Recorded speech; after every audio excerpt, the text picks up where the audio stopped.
Assalamualaikum warahmatullahi wabarakatuh. My name is Amara Wari Abdillah. So for this presentation, I will present about the virtual reality and also the augmented reality. So the first slide is about the definition of virtual reality. So VR is a computer technology that creates a fully immersive, interactive, three-dimensional where objects have a sense of spatial presence. As described by Bryson in 2013, this technology allows users to feel as though they are inside a virtual environment.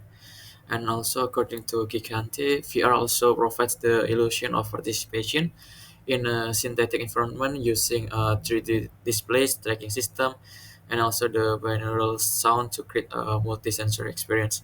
And this combination makes VR an existing and also the transformative tools. And then the main goal of VR is to create an immersive experience where users feel present with the virtual environment, and also this immersion facilitates application across various fields. Unlike the other immersive technology, VR fully replaces the real world environment with a completely simulated computer-generated one, and also allowing user to be entirely immersed in a virtual setting. And then next, it's about the key VR milestones. First one is Sensorama, which is Sensorama has become the first multi-sensory machines, which include stereoscopic color display, fans, other emitters, stereo sound system, and also a motivational chair. And it was built in the early 16s by Martin Helig, by demonstrating that using several sense may improve users' experience. The Sensorama established the groundwork for the idea of the immersive technology, and also the future advancement in the creation of more realistic and interactive virtual environments were influenced by it. And then you can see the image here is the Sensorama. And the next one is the Data Glove, which is the virtual programming found by Sharon Lanier in 1983. Fabricate the first commercially available VR device, popularly known as Data Glove in 84. And also, the Data Glove heavily influenced the manufacturing of other devices such as the Power Glove by Metal for the Nintendo Entertainment System, and the VPL company, together with Thomas Zimmerman in 1986, developed White Glove, which enabled virtual objects to be grabbed and moved.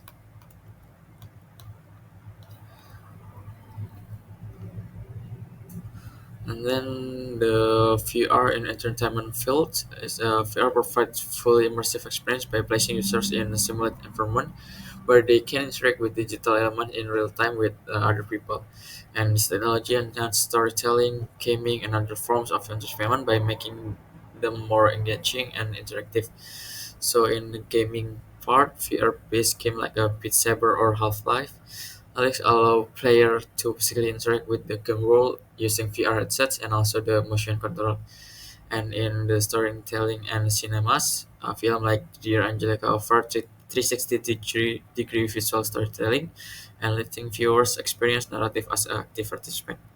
Then the benefits of VR in entertainment is the immersive experience, which is that provides a sense of presence and engagement the traditional media can't match, and the interactivity and also the global accessibility, which is allow people worldwide to access the experience like concerts or theme park rides from their homes.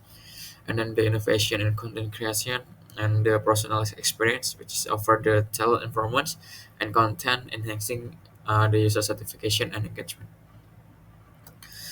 So next about the three types VR display. The first one is non-immersive, and then semi-immersive, and fully immersive.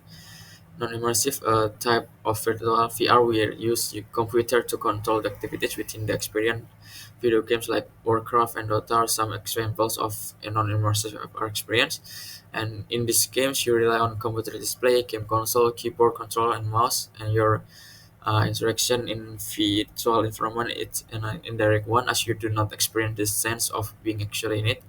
And platform does not fully block your field of view. And the semi-immersive VR is keeps you connected to physical surrounding while immersing you in a virtual environment. It means that you can walk around in virtual environment using a computer screen or VR glasses, and it would be utilized for training purposes such as field training in which the control panels are used, but powerful computer with high resolution screens are used to simulate real world design and functionality. And then the last one is fully immersive, which is the three types of VR give the most realistic virtual experience as it gives you the complete perception of existing in another world. And haptic feedback in VR is referred to use the tactile sensation to simulate the sense of touch, enhancing the immersive experience by providing physical feedbacks to user when they interact with a virtual object or environment. And this is important because it can be the increase the immersion, just the haptic feedback, bridge the gap between the virtual and physical worlds, making the experience more realistic and engaging. And also, for example, feeling the texture of a virtual object enhance the perception that it exists. The next one is enhance the interaction. Is provide user with physical cue for interaction, such as the sensation of pressing a button, which improve your usability and intuitive control. And then support learnings and training in VR simulation for education or skill training, like a surgery, firefighting, or sport. Have the feedback helps replicate the real world condition and making more practice more effective. Then the VR challenge and limitation for us. Despite its potential, VR has challenges and limitation. First is the cost of VR device is still quite high, making them less accessible to the general public. Second one is the size of the device can be bulky which affect portability and comfort.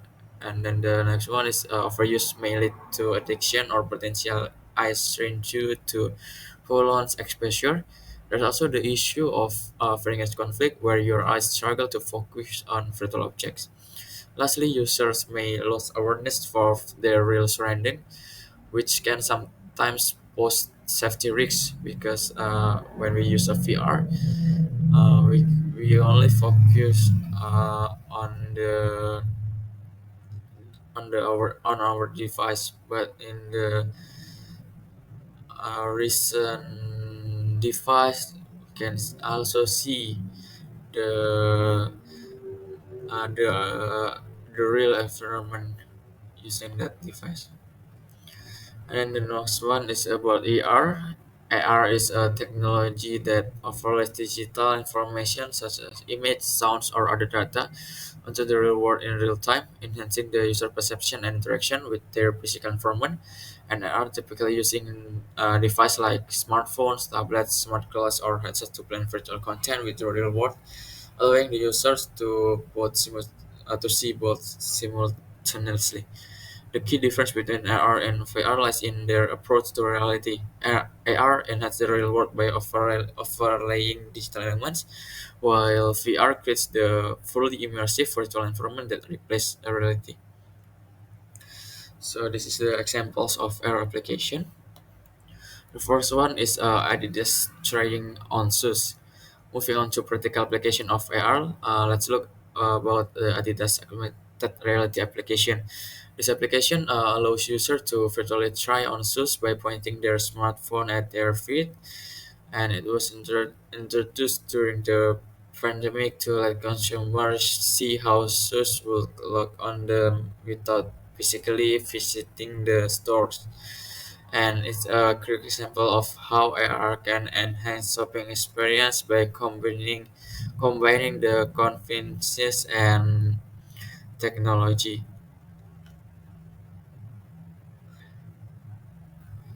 And then the next one is Pokemon Go.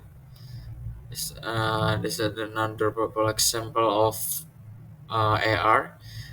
This this is the this is in the gaming part, which is a global sensation with when it launched, bring AR into the mainstream. This game is players use their GPS-enabled device to hunt the virtual Pokemon in real world location, and AR superimposed this character into physical space, making the gameplay interactive and engaging. And this combination of AR and location-based gaming then demonstrate the power of immersive technology to enhance the entertainment. The challenge and limitation of AR mobile application. The first one is hardware constraint. So often limit the performance of the capabilities of our systems can because of the hardware constraints. And the next one is tracking and understanding the environment accurately can still be difficult for our device. And then the next one is safety is another concern because as user may become distracted and unaware of their surroundings. And lastly, user experience and interaction need to improve to make our application more intuitive and accessible for all. So that's why there's a lot of research to develop the AR mobile application and still going. So the next one is about the popular AR headset. First one is Ray-Ban Meta Smart Glass. The device is can see in the left side of the image. The slides, which is the stylish pair of AR glass designed for casual use. This glass came seamless integrates some smart features like photo and video capture, hands-free communication, and also the real-time audio assistance into a classic eyewear design. A standout feature is their lightweight and fashionable appearance, making them one of the few AR devices that combine advanced technology with everyday aesthetics, catering to users who prioritize style and subtlety. And then the next one is Microsoft HoloLens. It's a cutting-edge AR headset primarily aimed at professional and enterprise use, offering robust mixed reality capabilities. It uses advanced spatial mapping and holographic visualization to overlay 3D digital objects onto the real world, making it ideal for industries like healthcare, engineering, and education. So unique feature its integration with Microsoft ecosystem, include Azure and Dynamics 365, which allowing seamless collaboration and real-time data processing for complex workflows, make it a powerful tool for productivity and innovation. So this device can be very helpful in the industry, like as I mentioned before. So I think that's all about the presentation. Thank you very much. Wassalamualaikum warahmatullahi wabarakatuh.